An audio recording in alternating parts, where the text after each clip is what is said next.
Welcome back to Deep Thoughts, ladies and gentlemen. As you can see today, we're going to take on a pretty intense topic. Now, the way I'm going to preface this is that if you're new to the show, then you have to know this is not a show that's designed to make you afraid of something. It's not designed to give you anxiety so that you keep watching. If anything, quite the opposite. But at the same time, we do have responsibilities to each other in terms of communicating about subject matter and that kind of stuff. So I talk a lot about sort of their plans for the world. I talk a lot about the hundreds and hundreds of techniques that they've implemented to basically reduce the number of people that they have to interact with. And we have sort of a weird anomaly going on here. We don't know exactly what's going on this time. Let's illustrate the difference. We know that there have been clandestine projects, meaning secret projects where they conduct events fully orchestrated with completely fake stories on them, right? Who did it, why they did it, all that kind of stuff, right? There's been a lot of these things. And then we have 2020. And then we have 2021 so far. The gigantic difference in every single thing that we have talked about, from, Lincoln's assassination to the Titanic actually being the Olympic, JFK, moon missions, something that happened in the first year of the century. 1995 in the Midwest. A building had a mechanical problem, and during a concussive device. We've had a bunch of violent situations around the world that are used to then immediately pass legislation because everyone is so knee-jerky and scared of the world, right? Okay, well, some of those things might affect you, but it affects you in an external way. 2020 and 2021, so far, is trying to affect you personally. Personally. You ever wonder why we've had this obsession with television shows that have zombies in them? Not us necessarily, but someone's greenlighting this stuff, right? Walking Dead, the video game Fallout, which originated way back in the early 90s, but it went dormant by the late 90s. There was actually a third version of the isometric version of the game. No one really knew it existed. Goes dormant for virtually 10 years. And then is resurrected, and it's amazing. Then the sequel comes out. There's all kinds of funny government investigations on what it would be like to live through those fictional scenarios. There's movies like World War Z. But then we also know about a technique called predictive programming, which is some individuals showing you what's coming in at least a symbolic typological manner. Not literal necessarily, but definitely metaphorical. Preparing you. Trying to reduce the chaos that they're terrified of, because chaos is something that when it is truly out of control, they have no hope of controlling it. They're only people in this world. Those who want to do us harm are only people.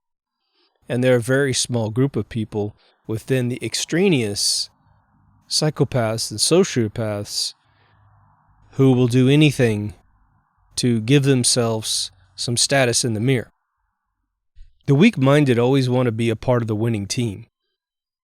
And that's a sad reality and an ultimate defect that humanity has inside its system. God never got rid of that. We are allowed to have this frailty. And because we have that frailty, well, geez, it's almost like a substrate of mankind's consciousness that can always be manipulated. It's metaphorically like having a hole in your back that someone could put a hand up and start puppeting your face, making you say whatever they want you to say. Except it's better than that. They don't have to do anything to put their hand up there. What they do is they have created this algorithm where they torture society. They make society less and less happy. They torture your incomes. They torture your families. They indoctrinate your kids as soon as possible so that you're not like your kids anymore. It used to be when I grew up, your kids grew up to be you. I mean, they were different than you, but overall their moral base was the same. And that doesn't happen anymore, does it?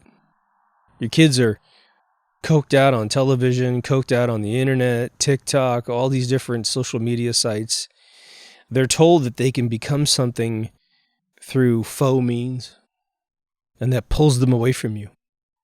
If you're young hearing this, which I doubt you are, but if you are, know that that's the game you have to play against.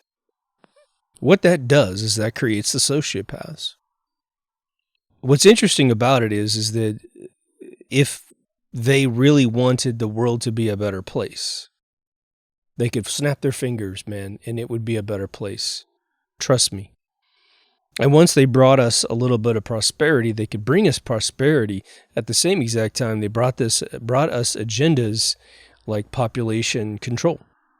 I know that sounds nuts because the way that all population control techniques are happening right now are insidious. They're covert means methods. They're not telling you. They're making you sterile through bad food like GMOs.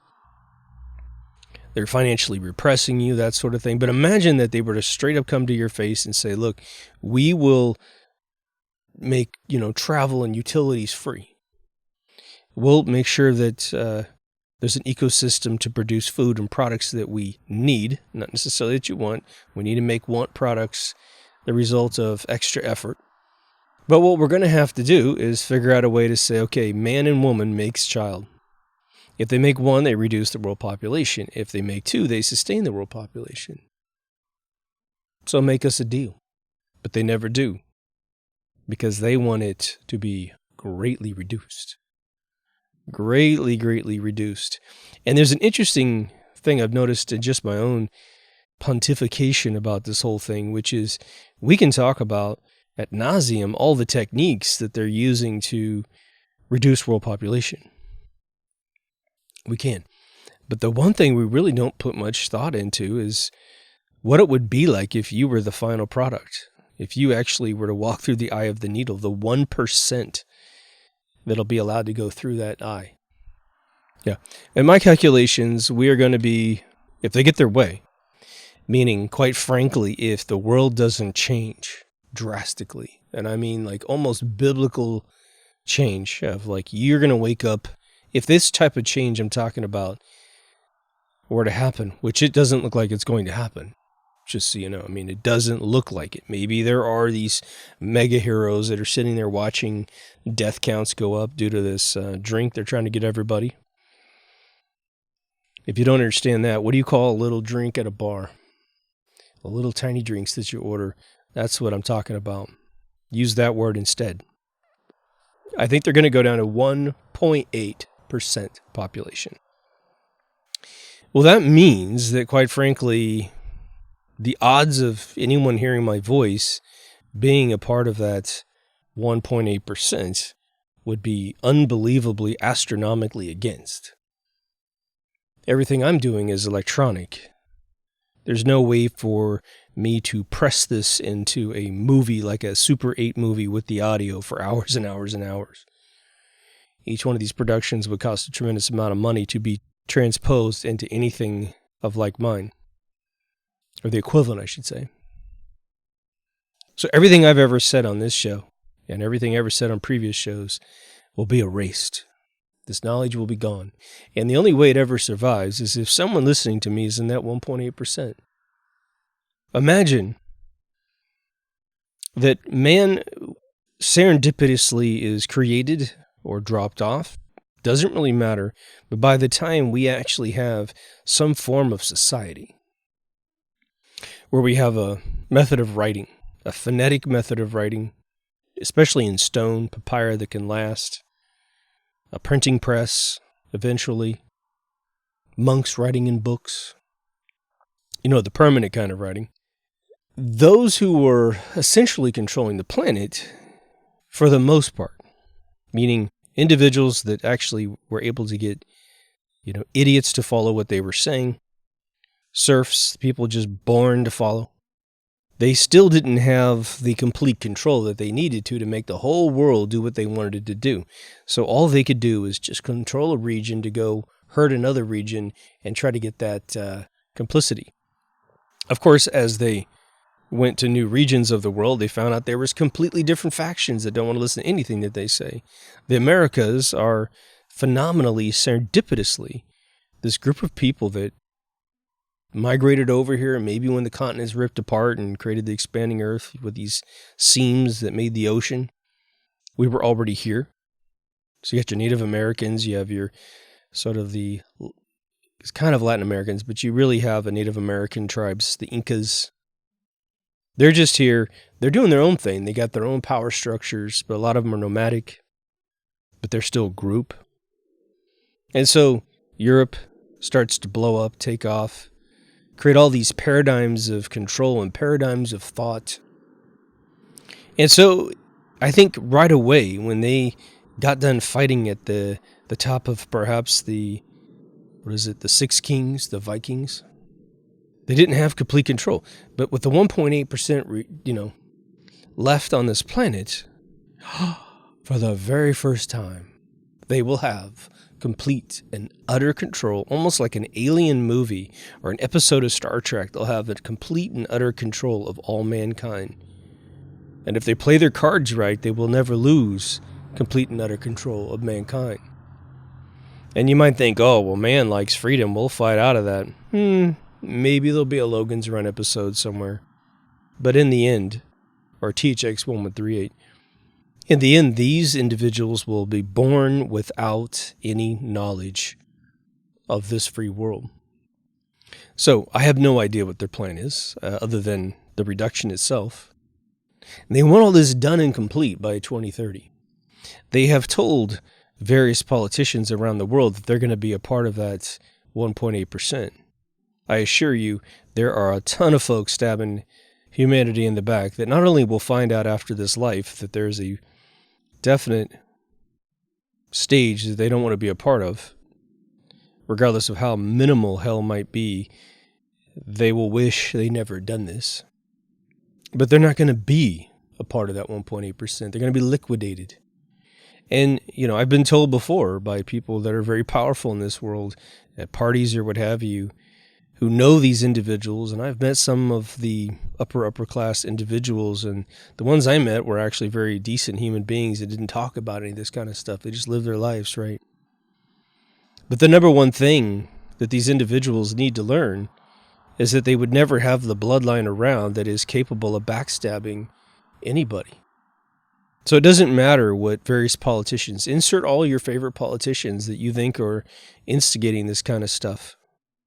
They're not on the list, and they're not on the list for one reason. They're backstabbers. They're disloyal. They're inferior genes.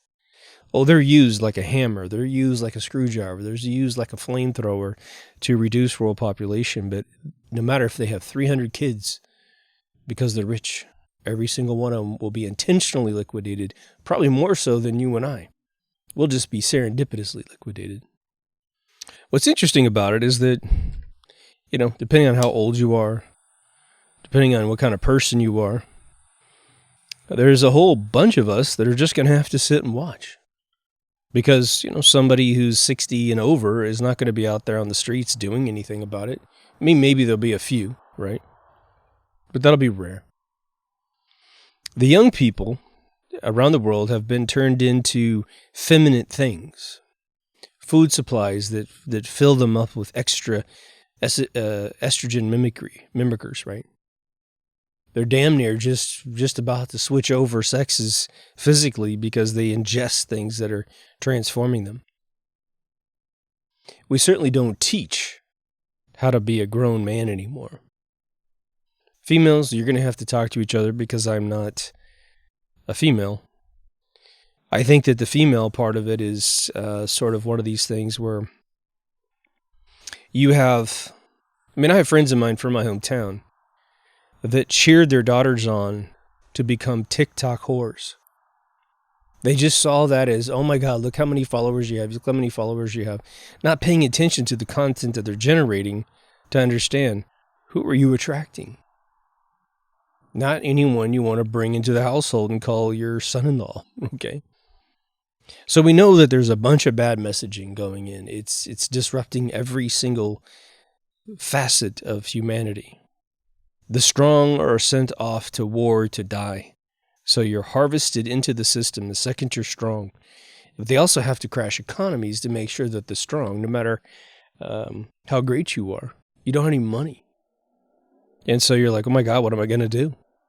I got to join the military because it's got work. You know, there's great things about the military. I grew up in a military family.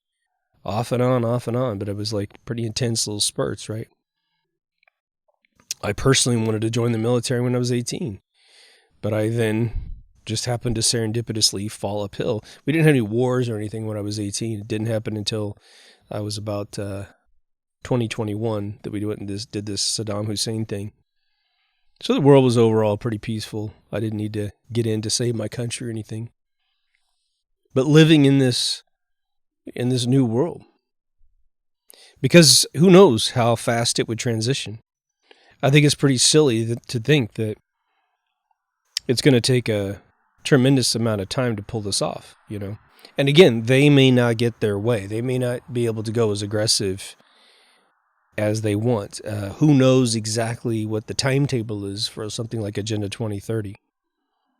It would seem that that's sort of a destination date, and it's only 2021. You got half of this year left and 9 more years to go. What they are attempting to do, as far as I can tell, is to get things passed, to gain the critical mass, the minimum amount of mass that they need to get each one of their goals through. There's Dr. Fauci out there who is trying to, we've caught him lying through his teeth, through his own emails, telling his friends to use things that the previous 45 presidents said would cure you of this 2020 problem. He's advising all of his friends to take it. He's saying, man, don't wear that cover on your face because it doesn't do anything. That asymptomatic travel of this issue has absolutely never been the case. I saw a whole presentation of him at a podium saying that to whoever the hell was listening and filming it. Okay, so the guy's a complete fraud. You have one of the worst CEOs of all time who's got all kinds of psychotic issues, personal problems, basically walking around and acting like he's a doctor after telling the world he's going to reduce the amount of us on this planet by 30% using these little drinks. He's personally responsible for maiming hundreds of thousands of people. The numbers are coming in from this organization, which I'll leave out, but it's the organization that tracks how many people are injured by these drinks. And America's already over 10,000. The world is heading towards 50. The amount of people injured in the United States is nearing 500,000 people with adverse effects, right? Okay. Sure seems like they're getting their way. And this dude, Fauci, he wants to make sure that countries violate global law, that you have the right to your body. In America, we've got another thing, another very famous case in our history that protects you against anyone meddling with your body, to the point you can kill another living being if it just happens to be inside you because you want to make a decision about that. That's your right. You can kill another human being way late in the game, right? I mean, you know, there's day after things you can take that should prevent anything from turning into anything. But nope, we can actually, in one state in this country, have a baby born and then kill it because somebody wants to be irresponsible about it instead of just adopting it off to somebody. That's insanity, and that is reality. We have the power, literally, to disengage from all of their propaganda arteries, but we don't. We stay in it. Hate, right? Anyone goes on to Twitter, all you're doing is joining a platform to have black apples shoved down your throat and just hate. It's just a game of hate. Facebook kind of goes in and out of those phases. Instagram seems to be the most peaceful one, where you just share pictures of your life, sort of show everyone else how much better your life is than everybody else's life. But isn't that what social media is all about?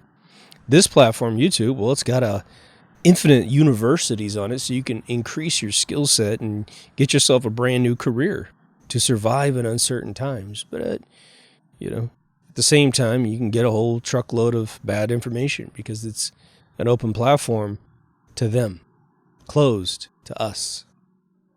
I sit at my lounge, and the dude who owns the place continually plays just all of these, dudes who made it into the mainstream and got all their listeners and what have you because of the last 4 years of whatever was going on. We don't know, right?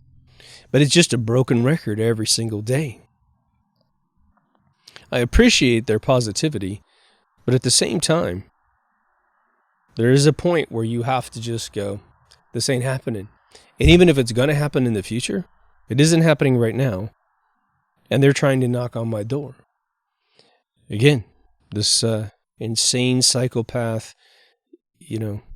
eugenics doctor is trying to get your state to mandate this drink inside your body, which is already killed. It's got more of a chance of killing you than the thing the drink is supposed to solve. Still a free man. No one's even really taking any action or talking about changing that status, right? We're told by one of the brightest men that was ever a president of the United States, John F. Kennedy, in his brilliant speech about secret societies and that sort of thing, he basically lamented about covet means, right? You'll hear me talk about it all the time. Covet means is operating by secrecy. That should never be tolerated. But it's obviously the way the world works. And now the good guys are adopting this technique because they don't want to lose. They worry about what this other group says about them. I don't know about you, but in my entire lifetime, I've never really worried about what anyone else thought of me as long as I was doing no harm to another person and helping others. You can say whatever you want about me, because guess what?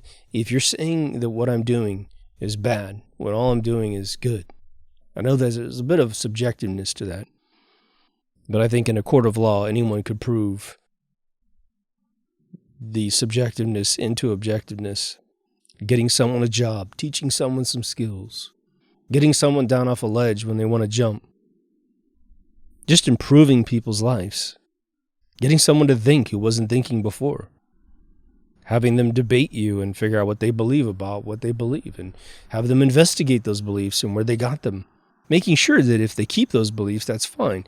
But now they did the exercise. They feel a little bit better about who they are as a human being. The mirror is more fun. What I'm not sure about is that when you're reducing down to this 1.8%, I'm sure they've thought it through. I mean, I have a friend of mine who has a bestie, okay, who just got out of the U.S. military. And the message from this person was, they have weapons that can destroy every single person on Earth instantaneously, and they just don't use them. So the idea is, as long as those weapons are in the hands of good people, then we don't really have a lot to worry about. But we know that there's not a single weapon that has been created on planet Earth by good people that isn't automatically given to the bad people. So we simply don't know. We might think, oh, well, if they come to my door, I'm going to do this and that. You might be asleep. You might, who knows? You might be awake. Might be driving down the street. And then all of a sudden, boom, it's over. And we'll go to a great place. Don't worry about it. I mean, we'll transcend to a place that will have none of this crap while the meek inherit the earth, right? But let's just do a little exercise here, that indeed there is some mezzanine period between the beginning of the reduction and the final product, whereby we survive if we want to. I mean, there's going to be people that don't want to survive. They've lost every loved one they have. They were surrounded by people that they loved, and they lost those people. And so continuing on doesn't make any sense for them. They're like Robin Williams in that movie, I don't even want to say the name of it, but where he chased his kid, I think, into the afterlife or something like that. People will want to do that kind of thing. They're all good. They're going to be okay. They will be okay. We were absolutely forsaken as human beings on this planet by our Creator. This is part of the plan, if there is a plan.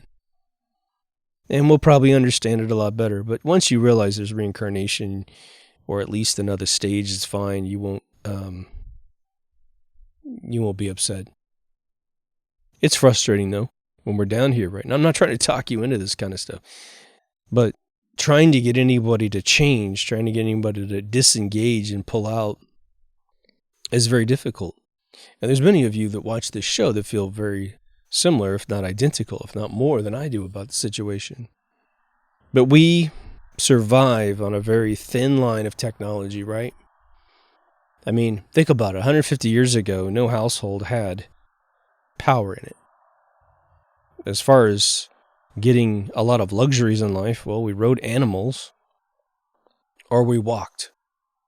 Maybe we jumped on a train device. We go down to the provision store. We get our food. We hunted for food. We knew how to prepare the food. We lived with less. And it was, I don't know, hopefully a satisfying life because they didn't have any differential to compare it to. They weren't missing their pointless black mirrors called televisions. They sure as hell didn't miss the internet. I never missed the internet before I saw it and played with it. In fact, it took me 3 years, from 93 to 96, to even have any inkling of excitement about that platform. But it was sort of a power to the people thing at the very beginning. And by the end of the century, it was completely co-opted, just like television started off that way.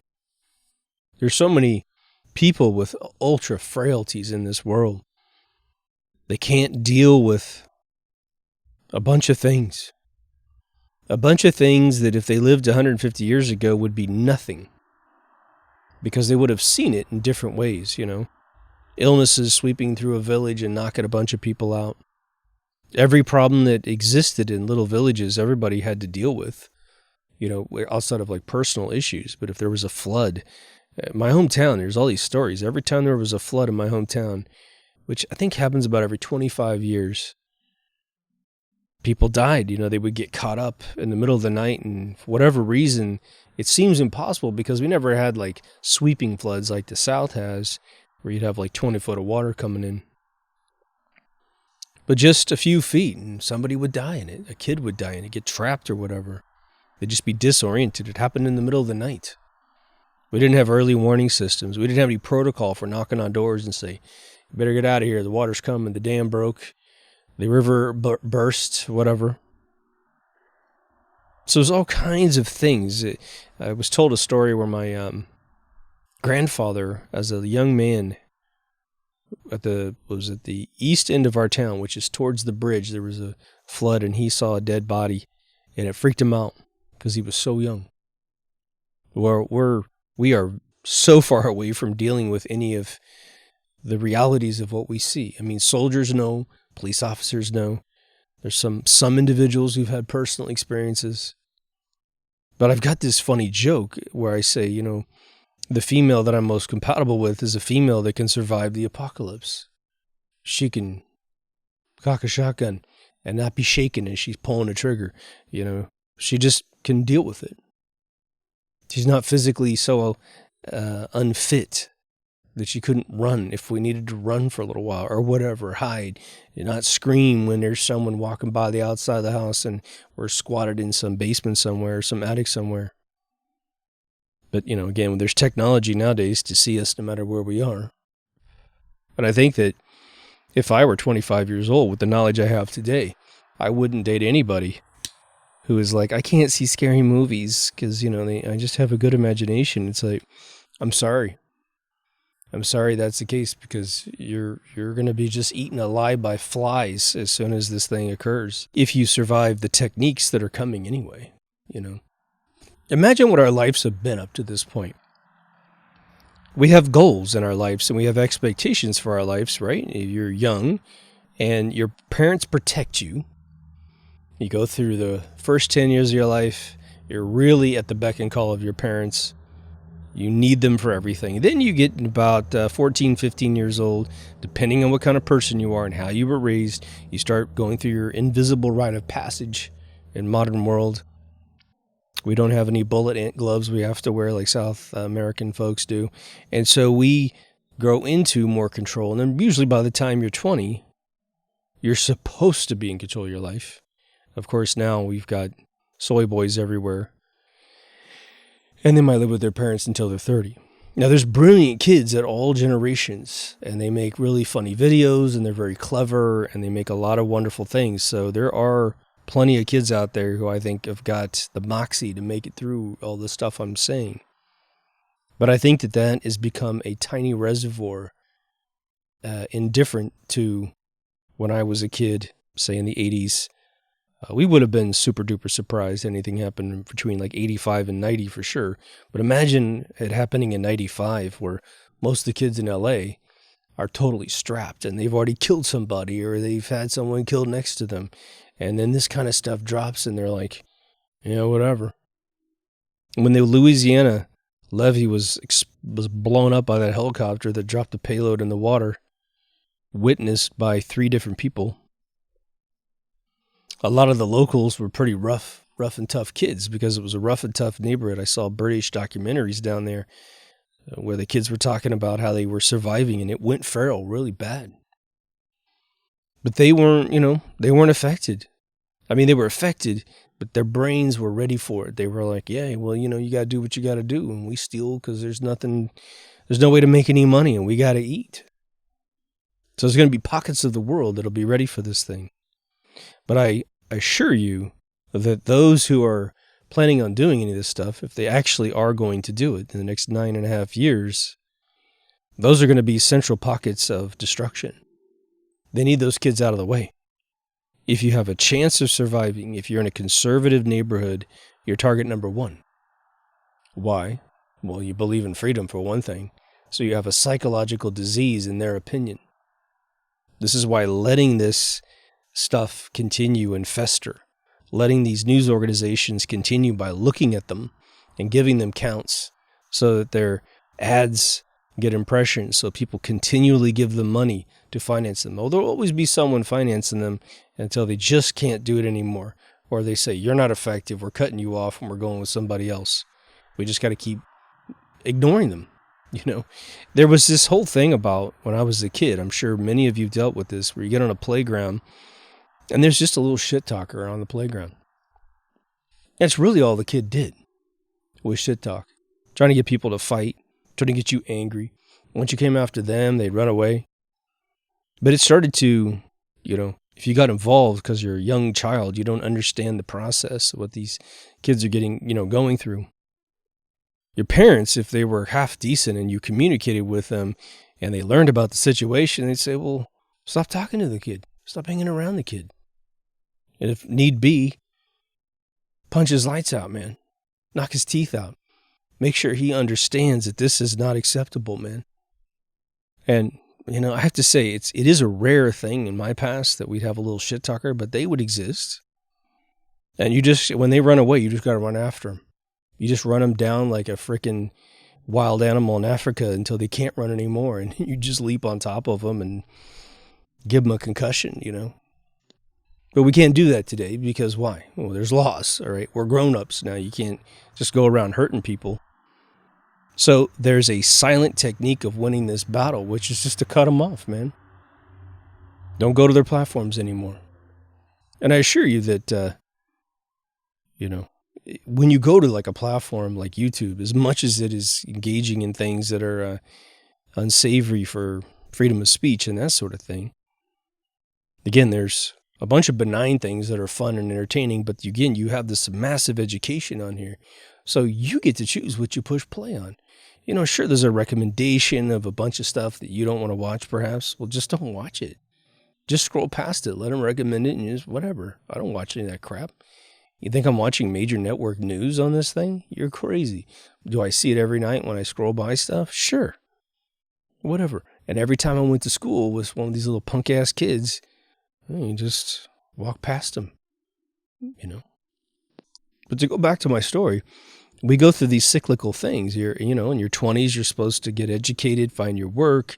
By your in 20s to your 30s, you're getting married if you want to do that kind of thing. You have your kids. And you spend your 30s, 40s, and perhaps 50s getting them into college and out of college, and then they're supposed to be on their own. Then you get old.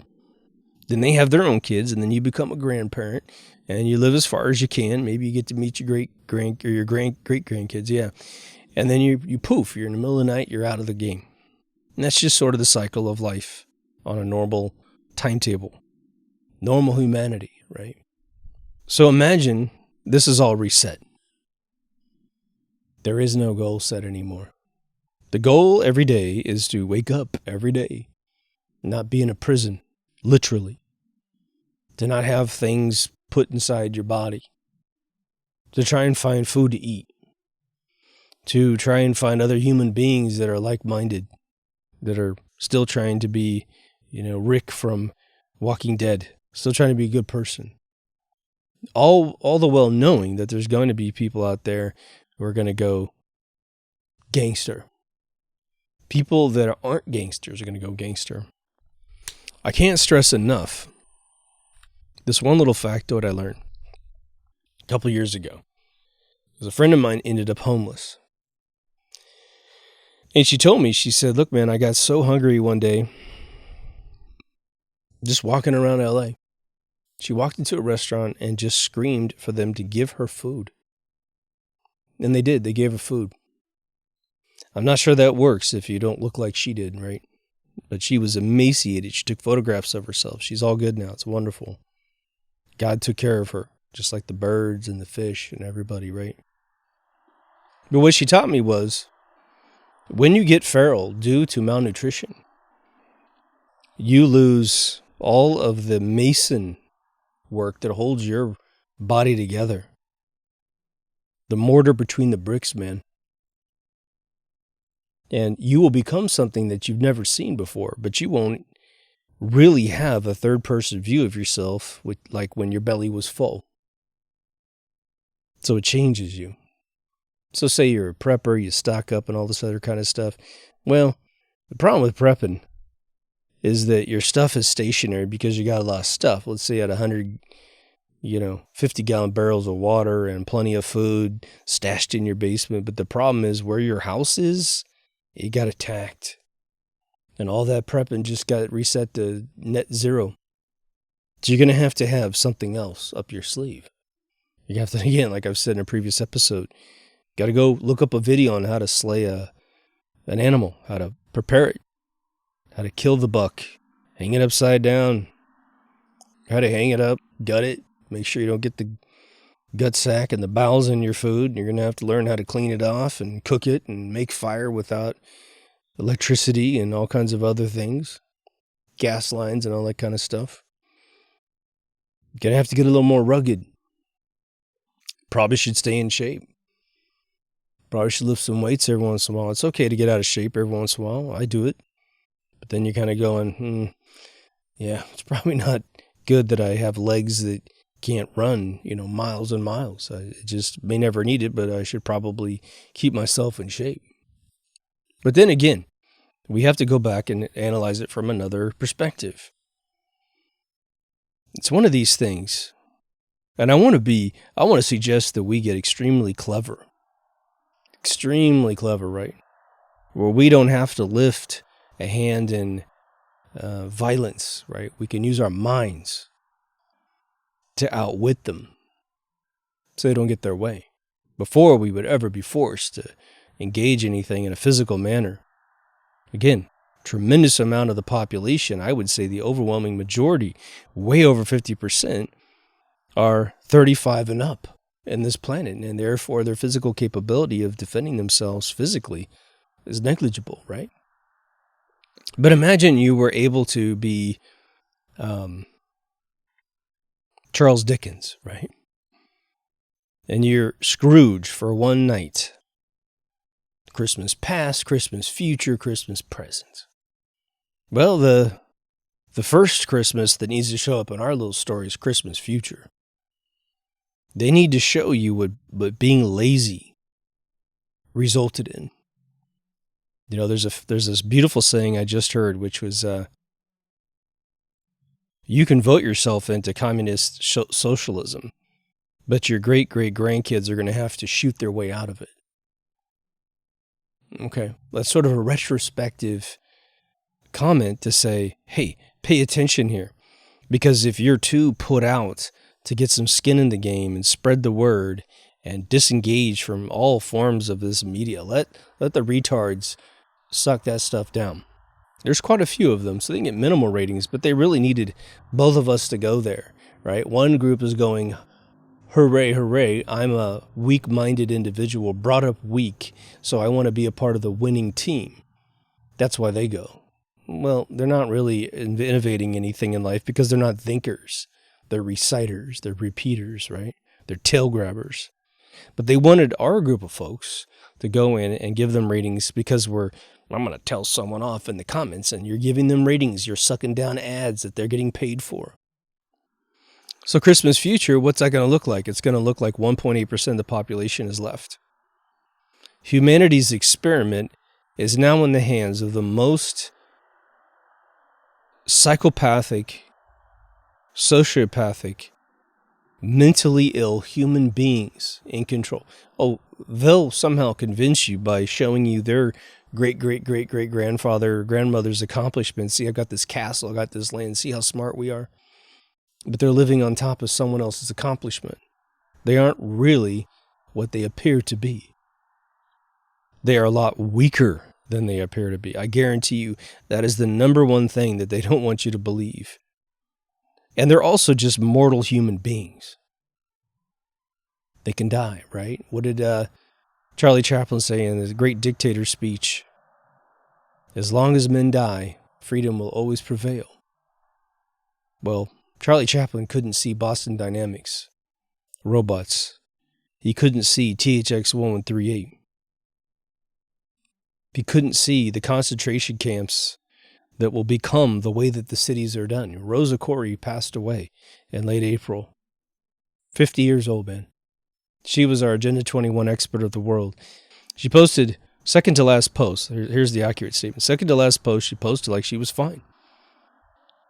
Last post was she needed prayers. And she's going to get through this. And it's all secret.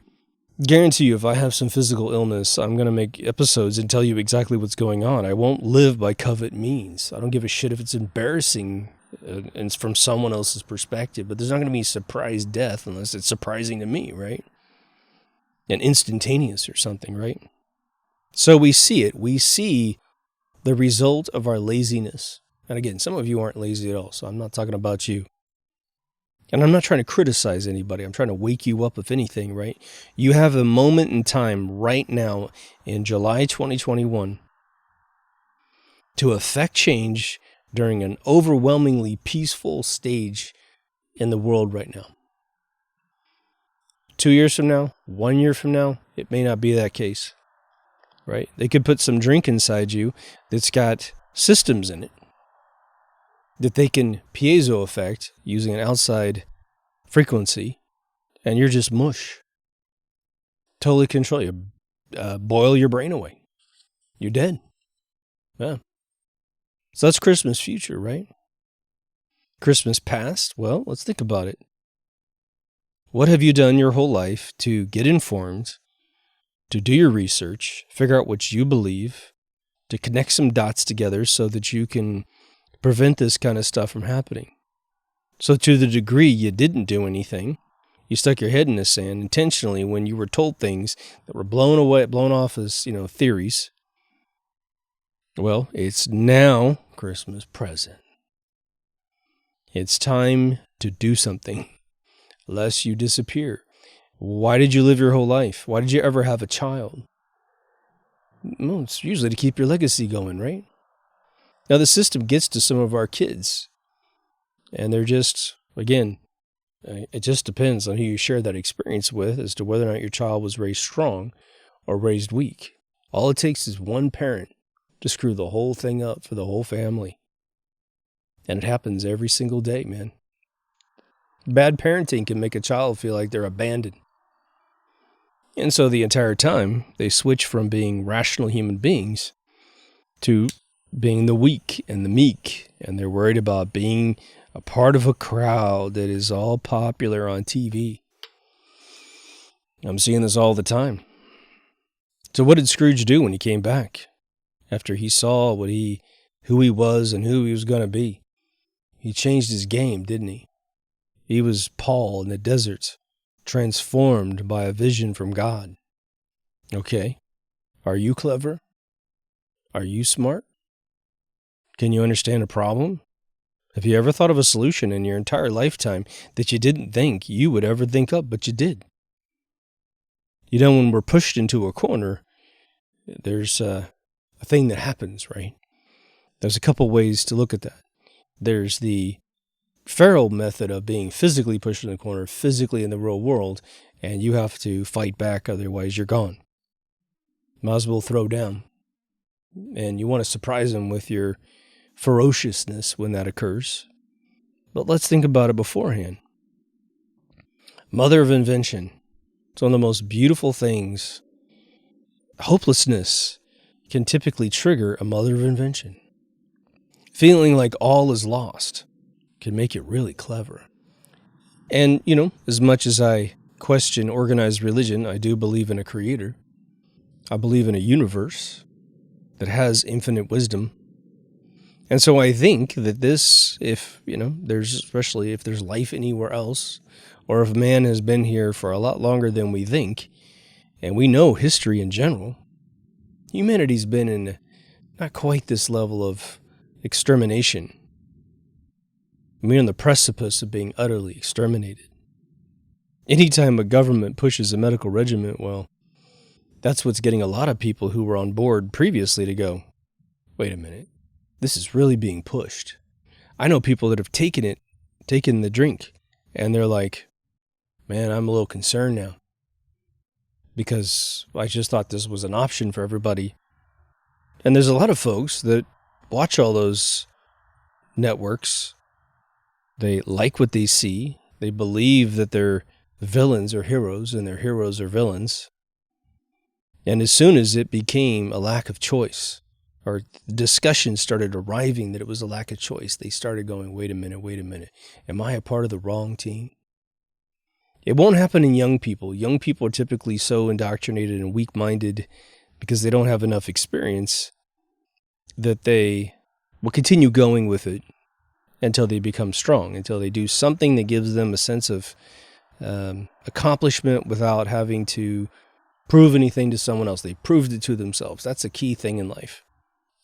It's funny, I've talked to several of the Patreons, and I'll tell you, one of the interesting things about it is that everyone's super mentally stable. And I mean, the best kind of people you could be with for the folks I've talked to, which is still the minority, but everyone has a very similar story. Whether they lived what some people might think as a normal life or they have lived an extraordinary life, it all has a thematic strand to it, which is they accomplished something in their life that made the mirror a wonderful place to look into. Very, very important. It sort of is, an extra level of being independent, because we gain independence as kids simply because we get kicked out of the house or we choose to leave, like I did. And then you just go do things and you're like, oh my gosh, I made a paycheck. They said I couldn't make a paycheck if I didn't have a degree. I was going to die in a ditch when I was a kid if I didn't have a degree. And now I've been a part of think tanks that are basically saying, I should have shared this with you guys. There's no way I can make a whole episode on it, but employers globally are trying to change the way that they hire people. And this is actually good news for all of us, to be honest. Because they realized, they OD'd for about 3 decades on degree. And the only thing that they now realize in the 21st century that they got out of a degree besides perhaps, obviously, if you're going to be a surgeon or something where you need a lot of mechanical knowledge, right? But there's a lot of things like being an engineer, being an artist, or what have you. What they realize is, well, the kid was able to deceive a system or at least finish something that was complex. That was the only thing they were getting out of, forcing people into degrees within job applications. But during those 30 years, what they realized, probably actually 40, but definitely last 30, where they had technology to track the metrics of success within an employee, was that they realized that the thinkers, the original thinkers, are the ones that are the most lucrative to a company. Steve Jobs is the big thinker. Now, Steve Wozniak is also a thinker and accomplished, but without Jobs saying, okay, well, that's great, but this needs to be a little more polished here and there. They needed each other to create this magic, which was the Apple I, Apple II computer, which launched their whole system. They want a bunch of Steve Jobs working for them. And so the big thing now is they want to see, and they're trying to figure out a systematic way during interviews to figure this out. They want you to show them things that you accomplished by yourself, fully self-motivated. They don't want to hear that you work for an employer. They don't want to hear that your only art portfolio piece, for instance, are nothing more than doing tutorials, right? Maybe you're making a video game in Unreal 5 and all you did was skin a tutorial. It's okay. But it's like, take it off and hit reset, new project, and start writing your own code. Make it indistinguishable between a tutorial, even if you're using the tutorial to get your work done. Same thing with like 3D stuff that I run into on my side. The world is changing. They also want to see, as a part of that, self-motivation. And it sort of comes without saying, but it has to do with self-education. They want to see that you can teach yourself something. Now, who knows, okay, how much computers are going to be able to do work that man has typically always been accustomed to doing. Again, I think creativity is the only thing that isn't the next immediate frontier. Everything that is mechanical is going to be replaced, from building a house to building an object. Inventing things, well, that'll probably be 2 or 3 tiers down. So now let's throw a little adjustment to the algorithm here, which is it's not 1.8% left. It's 60% left. 30% gone. Or sorry, 40% gone. I keep thinking of 33.3. I don't want to go for that number. So 40% of the world's gone. 60% is still here. What would that world look like? Well, how did it happen? How did it happen and who took responsibility for it? The problem with the 60-40 split is that if someone doesn't come out from the bad side, literally in your telephone, on your TV, every device, every speaker in the world, and says, "Attention, planet Earth. We are the elite of the world. We wiped out 40% of you. If you don't want to be part of the next 40%, then you will do as you are told." And then it's like, okay. And of course, they would bring the control apparatus in before they would ever do something like that. If they just have a drink that happens to wipe out 40% of the world in the next 2 years or something like that, well, then everyone's going to be furious and angry, and they're going to be cutting heads off until they feel like they got rid of the people. But guess what they're going to try to do? And you've already seen this. They're going to say that folks that didn't take the drink are responsible for the other 40%. And so out of the 60 that's left, you have a Mao Zedong massacre. He demonized a big part of his country twice. The landlords and the intellectuals. Pol Pot did the intellectuals. Well, what sort of population would you need to instigate such a thing? Well, you have to empower the ignorant. You have to empower the ignorant. You have to give them the weaponry, give them the authority to do whatever they do. Say that there's no, punishment for taking another person's life as long as you take it for the queen or for the president or for your country or for the planet. That is why the systematic destruction and validation of insanity is systemic. It is its own disease, and it can't be allowed to continue. So, what can you do? Well, haven't you had someone in your life tell you a wise statement, and it changed your entire life? I got another quote I just heard. It's a really simple one. A person A was complaining to person B. Person A was a young person. Person B was an older, wiser person. Meaning they had seen the cycle of life at least 2 or 3 times in their lifetime. Let's just say that's a 20-year period. To the 40 or 60, somewhere in there. Probably closer to 60, right? But the person A was complaining and bitching and moaning about life, seeing the cynical, half-empty analogy of life. And person B said, well, life comes to you as you take it. What does that mean? Well, if you get it, and you haven't heard it before, it's brilliant. Utterly brilliant. If you've heard it before, maybe you need to repeat it in your own way. Sometimes sayings are so powerful. But what does that mean? Life will give you exactly the attitude that you put out.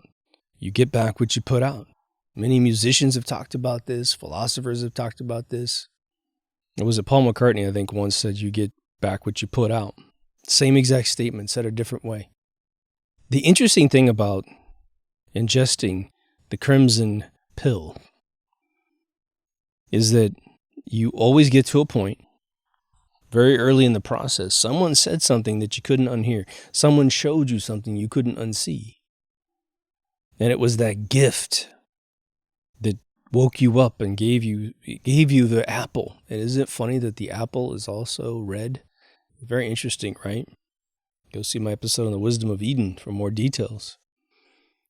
You should probably be able to come up with some statements, and it doesn't matter if you steal them from other people and repackage them and modernize them and localize them for your local community. Maybe you're reading some Russian parable somewhere and you need to just translate it down to English or German or French or whatever. Your local language, Chinese. Get people to see things that they haven't seen before. And I think that probably one of the most dangerous sort of frames of mind that we can have, because we have never seen anything bad, let's just say, is that nothing bad could happen that you couldn't conceive of. If you can't conceive of it, it can't happen. Well, let's not forget some little principles about the quality of life that you're experiencing right now. My grandparents lived, both sets of grandparents, although one did go through the Depression. After the Depression and World War II was over, they got the baby boom. That's where all of them had their kids, for the most part. One of my grandparents had one right during the Depression. But they got the very best of the United States of America. One of them worked a job for 36 years. One of them had the family enterprises to take care of. He went in 20-year increments of farming, selling cars with his own name on the dealership, taking care of oil wells and leasing farmland and stuff like that. How did they experience those benefits to life? Well, they experienced those benefits because their parents took care of their country, took care of the concept and the idea that was, in my particular case, the United States of America. So substitute your country in there. Look back to the generation that actually got the fruits and benefits of your country. Now, the next generation down would be my parents. They inherited the world from their parents. Still well taken care of. But, what happened? The media, remember Marshall McLuhan? I'll constantly say that. This should be a name that you should mention probably once a month to somebody else. He warned you. Medium is the message. It's more important how you get a message than the message itself. And what he was really talking about is the birth of movies, radio, television, eventually the internet, which I don't think he ever got a chance to see. As it becomes more infectious to your sensory input system, it becomes more validated regardless if the information is true. I live in the product of my boomer parents' generation, which was a much shittier world than they got. They got a pristine America. They were lazy. They were indoctrinated. Now, in a way, we can't blame them because these scams were pulled on my parents. And they were the first group of people to be the victims of all this manipulation and disinformation. Again, on one level, I don't necessarily blame them for at least 3 or 4 decades of their life. But there came a time in the 21st century where I think, that they should have awakened and taken responsibility to the best of their ability. But instead, they doubled down. One half of my family doubled down, or immediate family, not distant relatives and stuff. I don't know what they think. But they didn't want to believe that things had gone bad. And what's interesting about it is that reality has been tailor-made for them.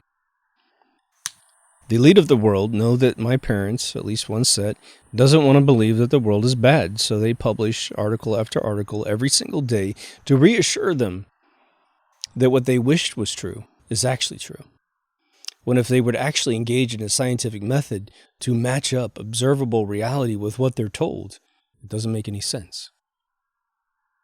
This year alone, for the last, 6 months, we can just see the insanity of one of the parties and how they're destroying the planet. Certain countries around the world have been stuck in this for 20, 25 years. Some of them only 10 years. Go look at Brazil and Argentina. They weren't that bad off 30 years ago because they're horrible right now. They had horrible things in the past. Well, sure. That's even worse today. Aren't we supposed to progress? Aren't we supposed to be the product of more intelligence? Aren't we supposed to get more intelligent? Aren't schools supposed to be better than they used to be? Or they're as bad as they've ever been? Interesting, right? So now it's my generation. And things have solidified. It's really strange. Instead of being a generational thing, I'm technically Gen Z. Technically Gen X, excuse me. I wish. So, I'm Gen X, there's millennials and Gen Zs, right? Well, now across the board, in a gradient, less in, of course, the Zs, a little bit more in the millennials, and a whole hell of a lot of Xers, and even some boomers now, are full-on crimson pilled. And they're like, oh my gosh, we have to change this stuff because it's getting insane. And the benefit of a boomer and a Gen Xer, if you're being honest with yourself, is that the world was a much better place just around the corner, just back a few decades. And so you'd have to go back maybe 3+ decades, but to us, it's like yesterday. But they don't care about us at the top. They know that we're, constantly every day crawling into our graves. And even if there's a bunch of us that live to be 100, if we manage to walk through the eye of the needle multiple times and we're still here, whatever. We're like that hermit that lives up in the hill, man. We're the crazy guy. What was it in Star Wars? Obi-Wan Kenobi was the crazy guy. And then Luke met him and realized, Uncle Owen and Aunt Beru are the ones living in crazy land. They were the ones lying to their nephew about their, I guess it was a brother-in-law or something, man, who had turned into the most evil person in the galaxy at that point. Well, that's happening every day, isn't it? So again, we have choices. We have choices. If you're religious, the choice is actually pretty interestingly motivated because at some point you have to meet God. I think everyone's going to meet God, whether or not they believe in God or not. So the interesting thing would be you're having that conversation, which is most likely going to be very quiet on his end and very rhetorical for you. Did I give you a brain? Yes. Did I show you the information you needed to know? I think a lot of us will be undeniably forced to say yes. Well, did you do anything to try and save the day? And even as just your local family, let alone a community, let alone a state or a country or the world. Maybe. Maybe you did something, maybe you didn't. For those that are actually engaging in, all the freedom to express ourselves, and they're sanctioning such a thing. Amazing conversation that's going to be. And what's interesting about it is that, again, I think I've had at least 2 experiences that utterly proves the existence of another world beyond this one. spiritual experiences. And I'm not a ghost story guy, And so it'll be interesting. Whatever system is in place, I mean, who knows what happens, right? What if there's a return visit if you were really a piece of shit in this world? Well, maybe you just keep coming back, man. Keep coming back until you pull your head out and you do something right. It's not horrible to come back, I think, but it depends on if time is linear, which it probably isn't for a soul. You keep coming back in a good era and you just keep living all these good lives, man. Maybe go off to a whole nother form of existence. Who knows? But imagine doing a life sentence in prison, passing away and coming right back into a life sentence. You just never, you get teased with all of these capabilities that you have, but no opportunities. Or you go for an opportunity and it never is fruitful. You find the perfect person for you, but the timing isn't right, or something prevents you from getting involved in that relationship. It's the kiss that never happens, right? I'm telling you, you want to make sure that report card at the end of the day is as high as it can possibly be. And it's not because I think you're going off to any fire and brimstone. At most, I think there's a void where you just go to nothing land for a little while. I don't think any punishment's infinite. That makes no sense. Or maybe there's none. Maybe there's no place you rest. You just get sent back, Who knows? I personally don't want to take that chance. Personally. I mean, why? Why? Don't you want to become a better person? And I do think that the habitual listeners of the show, I'm just preaching to you. But sometimes we need someone to kind of remind us that, oh yeah, maybe I should get a little more organized, But again, if you're struggling with life, I understand the only thing you could possibly do is engage the struggle in the most respectful, productive manner you possibly can, right? So let me know what you think in the comments about such a thing. How do you think this thing's going to go down? I mean, what information have you seen that gives you a sense of a trigger one way or the other? If you have found a successful loop in life, well, share it with us, some basic passages. If someone else influences you very successfully to be a good person, maybe share that person's name. And I know a lot of you do, and I appreciate that. I am a little behind on comments. The reason why we've had a bit of a gap in the show is not just because I'm busy, but because the old Mac Fusion drive got so fragmented that it was taking me like 10 minutes to boot up my computer. So I thought it'd be really easy just to back the computer up, reformat, and put everything back on. And that is now finished, and so we're good now. But it was definitely a little bit longer. But the new format on the drive looks really, really healthy. So I think Apple came out with a new driver for the iMac for Monterey version 12, which I'm running. Seems really stable, seems really fast. I am crawling more and more into Windows 11, which is also fantastic. So, again, technical hurdles should be under control at this point. But if you haven't been to deepthoughtsradio.com, please go. Again, I'm going to preface this for the time being. I do have a problem with the news category, so I apologize. I'm trying to find time to get in there and fix that. I keep forgetting. I get on the show and I'm like, oh yeah, I need to do that. So I'm going to get in there and try to dig that out. But on the site is all the audio, video, social media, all new remastered season 1, a store, a couple ways to donate. To all the Patreons and PayPal folks that contribute every single month, I appreciate you guys more than you can imagine. And again, if you're on Patreon and we haven't face chatted and you want to do it, then please get up there on Patreon and give me a private message there. Again, if you join the Patreon crew, you get these episodes typically about 12 hours before everyone else, but you also have fireside chats with me, which is very personal. Again, there's one in color, and I just keep churning them out. I'm about to put out Chat 8 right now, so there's 8 episodes up there for them. I also have a few episodes that I've redone, but so I have the other previous recording. So I'm thinking about just putting them together, throwing them out there, and giving them to the Patreon so they kind of have an extra episode just in case some wisdom dropped that I missed. I'm also giving the Patreons the whole list of episodes I've got on my phone and saying which ones are more interesting to you. And of course, everyone's always welcome on all platforms to give me their suggestions. I think iTunes wrote a 4.7 review, so that's cool.